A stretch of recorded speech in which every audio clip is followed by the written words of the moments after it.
Mike, congratulations on your first victory as a non-teenager. Did you think you'd get him so soon? Well, I was expecting, I was looking for an early knockout. But then I saw he went by the first round, so I said I'm going to just pick with my jab and look for opening because I hurt my left hand early in the first round. You've been nursing that bruised hand. They said your left hand was bruised in your last fight. Is it okay now? It's okay, but it just has a little pain in it. But it's nothing that I can't detract when I'm in the boxing. He said he was going to come out banging with you. He really didn't come out banging from the first round. He was kind of cautious. Were you surprised by that?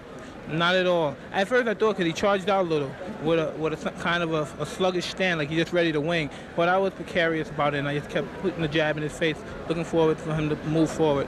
Okay, we've seen you plenty times as a fighter. Now we're going to hear your expert commentary as we take a look at the devastating punches which ended the night for Lorenzo Boyd. Well, as you see here, I'm just picking with the jab, and I'm looking for the body punches. Boom, I'm trying to hurt him with the body. Boom, and I brought it up. But as you noticed earlier, I was hitting him to the body, making his mind preoccupied on the body shot, and he had no intention of the right uppercut coming. He said that. He said he was trying to keep the body. He was trying not to bring the hand down, but he said he just couldn't help it, that when you drove the body shot, you hit him again. Most definitely, because that's my plan.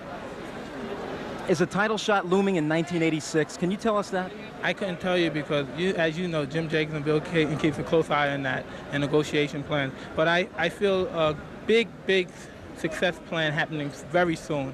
If there is a way to beat Mike Tyson, how do you do it? Don't want to talk about that one, do you? I don't. 357 Magnum. I'm starting to think. Good chance. I'm starting to think that you're unstoppable. Do you feel that you're the best heavyweight in the world, that you can step in with anybody right now? I know just a number of months ago you said just a few more fights. Are you ready right now? I feel I am the best fighter in the world right now. Congratulations again on your win, 24-0. And by the way, your birthday was a few days ago. Happy birthday. An autographed picture of Sam. Michael, give me first your reaction to the fight. The fight, I was confident. I trained real hard with my trainer, Kevin Rooney, who I owe a great deal to. And I came out and I was confident. I came out, I knew the fight. I felt it deep in my heart. I was going to stop him in the first round. Did you know from watching tapes of him that you could hit him with the uppercut? No, that's my favorite punch. And I watched the time, and I knew from my trainer telling me as he throws his punches, he bends down. And I knew that would be perfect for my uppercut. I planned on working the body more, but I saw the opportunity, and it looked too good to go away. You stuck him back in that corner with the jab, Mike. Is that jab going to become a big part of your repertoire as you go along? Almost definitely. Me and my trainer have been working constantly on the jab. And as you say, I feel so confident, and I knew deep down in my blood that I was going to stop him in the first round.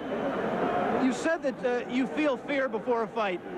Did you have any fear for this fight, and how do you deal with that fear? Well, I use the fear to reflect it on my opponent, because fear I use as my friend. It's my friend. If I don't have it, I don't fight.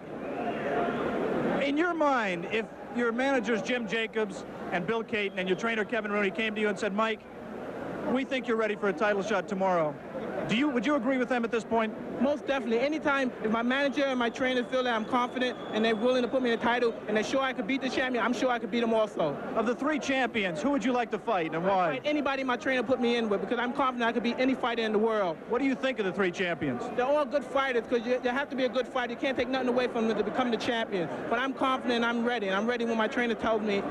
Good, Michael. Let's take a look at the replay of the knockout. We can almost play the entire fight in slow-mo. Here you're putting it back in the corner. There's the jab flicking out. Again the jab. And here comes the uppercut.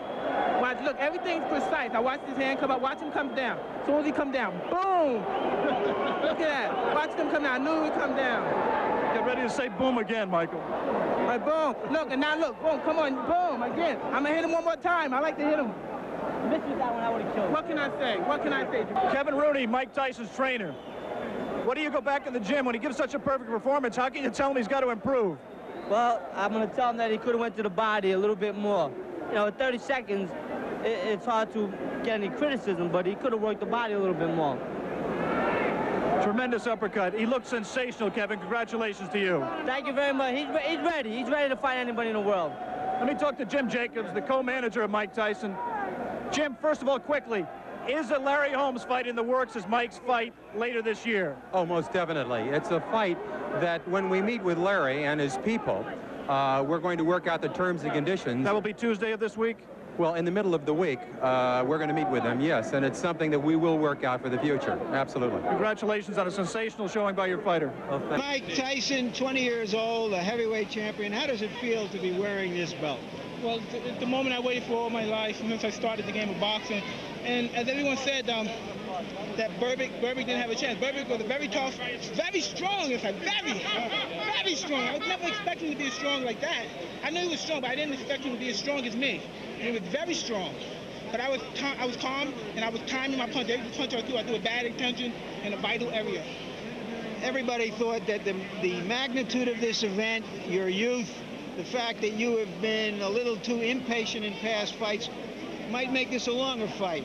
How did you feel coming into this fight? How are you prepared to fight him? Well, I told everybody I anticipated on a knockout because I was so calm, so relaxed, and I had so much belief in myself. Because my trainer, Kevin Rooney, and I want to get in here.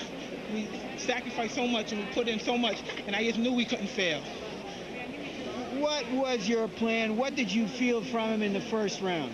Well, my plan was to stick my jab in his face, as you saw. It was hard in his face, and every punch was to throw with bad intention.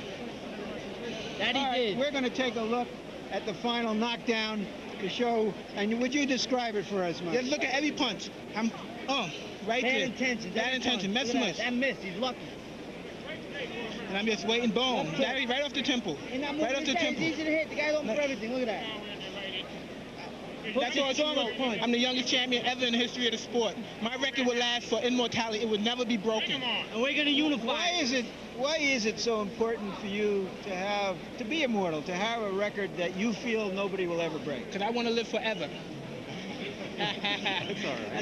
Did he ever hit you with anything? He threw some punching glass in me, but even if they didn't connect, I refused to get hurt. I refused to get knocked down. I refused to lose. There's no way in the world I was going to go out this ring walking. I had to be carried out. I had to be dead. There's no way I was going to leave this ring alive. It looked early in the second round that he had already recognized your power and that he was starting to hold on and just survive even as early as that. Well, I don't know about that. If that was so, that was his problem. I was coming to destroy and win the heavyweight championship of the world, which I've done. And I'd like to dedicate my fight to my great guardian, Cus D'Amato. And I'm sure he's up there and he's looking and he's talking to all the great fighters and saying his boy did it. And smiling, that's right. What are your ambitions from here on out? To unify the title. Will you consider yourself really the youngest champion until you unify the title? Well, I consider myself the youngest. Look at the magnitude. Look what I draw here. Look at the fans. Everybody came to see this fight. This fight was unbelievable. It's an exciting moment of my life. I still can't believe the audience and everything. And I would have to say the championship fight. Cus D'Amato, when he first saw you at the age of 13, 14, he said to you, "Stay with me and you can be the heavyweight champion of the world." I'll be heavyweight champion of the world one day. How do you know that? You just That's saw what me. I said this is a crazy old white dude. What do you think he saw in you? I couldn't tell you. He's a genius. You can't. Everything he said happened. Isn't it true? Everything he said happened with me. That's right. Was it that he saw in you just strength, or did he see, do you feel some kind of character trait It that had to would be. carry you Cus through? always depended everything on character and determination. He saw I had the character, but not the experience. But he saw that I was good enough to fight more experienced fighters and win. And he had the smart. Next month, Tim Witherspoon fights Tony Tubbs. You will fight the winner. Give us your assessment quickly of that fight, and what do you think about your chances against either of them? I would love to fight the winner. I don't know who the winner's going to be, but I would love to fight the winner. I'm champion of the world. I'll fight any man alive, and I feel I could beat anyone in the world. And I'll take on all comers. Thank you very much, Mike Tyson. That interview was longer than the fight. And back to ringside.